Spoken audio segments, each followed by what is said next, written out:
Kali ini kita bakal bahas sebuah ide kuno, tapi jangan salah, ide ini justru relevan banget di zaman sekarang. Malah bisa-bisa bikin kita semua mempertanyakan, apa itu realitas? Oke, coba deh saya mau tanya sesuatu yang agak aneh. Yakin nggak kalau sekarang ini Anda lagi benar-benar sadar? Coba deh lihat sekeliling. Mungkin sentuh meja di depan Anda. Rasanya nyata kan? Tapi, apa yang bikin kita seyakin itu? Nah, pertanyaan inilah yang jadi inti pembahasan kita kali ini. Oke, kita masuk ke ceritanya ya.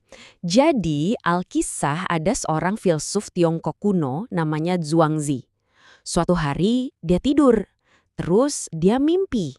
Dan mimpinya ini nyata banget. Di dalam mimpinya, dia bukan lagi manusia.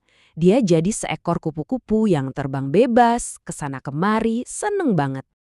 Nah, disinilah ceritanya jadi bikin mikir. Pas Zhuangzi tiba-tiba bangun, dia malah bingung. Batasan antara mimpi sama kenyataan jadi kabur.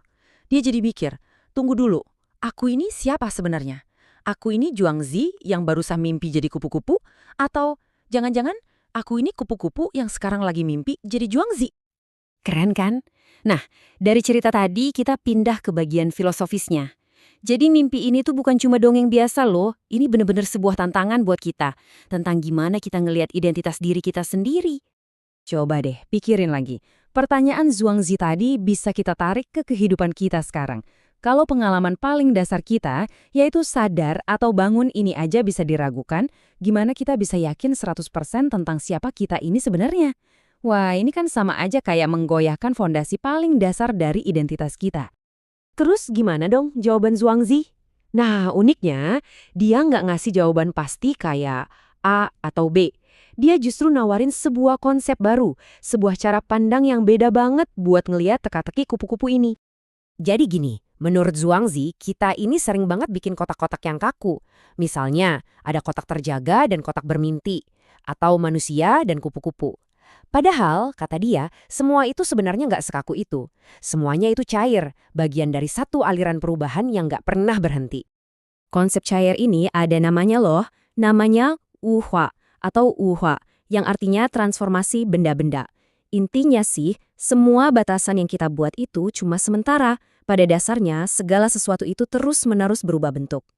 Nah, kutipan ini ngejelasin banget. Zhuangzi itu nggak bilang kalau nggak ada bedanya antara manusia dan kupu-kupu. Jelas beda dong. Tapi perbedaannya itu bukan tembok mati. Perbedaan itu cuma sebuah momen dalam sebuah proses perubahan yang jauh lebih gede. Oke, dari tadi kita ngomongin realitas yang cair, transformasi, dan lain-lain. Terus apa hubungannya sama kita?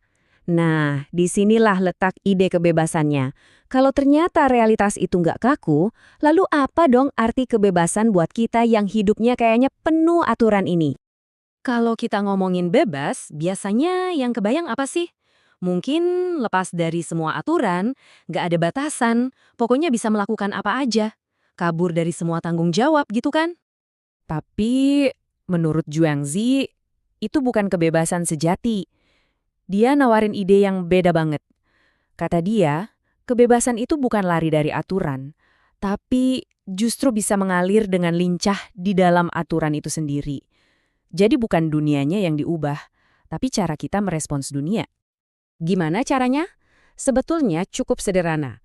Pertama, sadari aja kalau aturan dan struktur itu emang ada, nggak usah dilawan. Kedua, jangan terlalu terikat sama peran-peran kaku kita. Dan yang ketiga, belajar buat merespon apapun yang terjadi dengan spontan dan kreatif, jangan cuma ikut-ikutan kebiasaan. Nah, sekarang kita tarik lagi ke zaman sekarang. Kok bisa ya ide yang umurnya udah ribuan tahun ini malah jadi relevan banget di dunia kita yang serba terstruktur sekarang?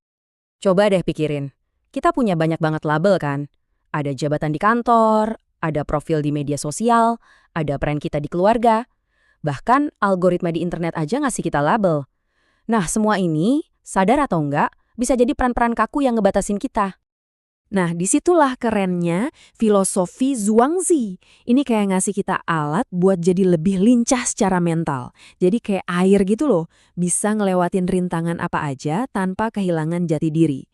Inilah yang namanya resiliensi atau ketahanan mental yang sebenarnya. Zhuangzi bahkan punya istilah yang indah banget buat ini. Xiao Yao You atau Xiao Yao Yao, Artinya, itu kayak mengembara dengan bebas. Tapi ini bukan soal bebas secara fisik ya, bukan soal bisa pergi kemana-mana. Ini soal kebebasan batin, di mana kita nggak terikat sama peran atau label apapun. Jadi, kita balik lagi ke pertanyaan awal tadi. Anda ini manusia yang mimpi jadi kupu-kupu atau kupu-kupu yang lagi mimpi jadi manusia? Mungkin jawabannya bukan ini atau itu. Mungkin kebebasan sejati itu justru ketika kita sadar kita bisa jadi keduanya atau bahkan bukan keduanya sama sekali. Kita hanyalah sebuah momen dalam perubahan yang nggak ada habisnya. Coba deh direnungkan.